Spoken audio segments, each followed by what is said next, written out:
এইখিনি পোৱালি আজি উইডিং কৰা 3 দিন হৈছে। দানা একদম পূৰা ফটাফটি খাইছে আৰু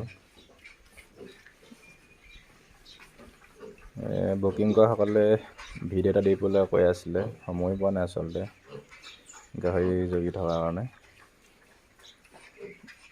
এইখিনি পোৱালি ৰেডি হ'লগৈ।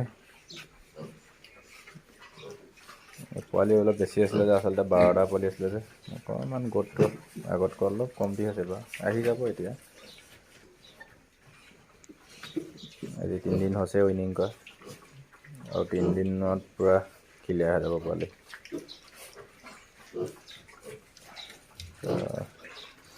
এতিয়া মই ষ্টাৰ্টাৰ দি আছোঁ, পূৰা খাই আছে ষ্টাৰ্টাৰ। মাকৰ লগত 2টা থৈ দিছোঁ, অকণমান সৰুটাৰ পৰা আছিলে, সিহঁতি অকণমান গাখীৰটো বেছিকৈ খাব দিছোঁ। পূৰা ধুনীয়াকৈ দানা খাইছে সিহঁতি।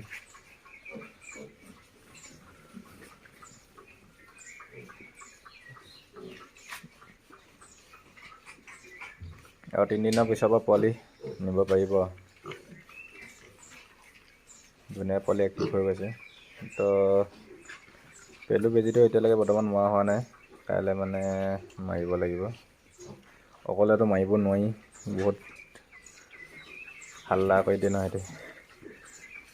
2টা মানুহ লাগিব মাৰিবলৈ, ইমান হোৱাৰ কাৰণে আজি মৰা নাই, কাইলৈ মানে মাৰিম বুলি ভাবিছোঁ।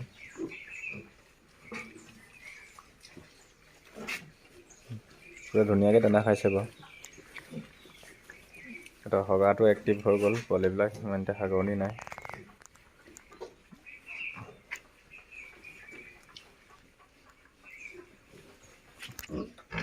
এইজনী মাকজনী আছিলে, ইয়াত 2টা আছে। এই 2টা অলপ মাকৰ গাখীৰ খাব দিছোঁ।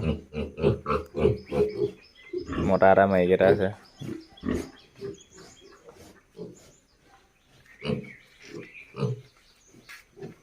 এজনী মাকজনী 12টা পোৱালি থকা দেখি অকণমান ক্ষীণালে আৰু। ঠিক আছে, ইমানতে।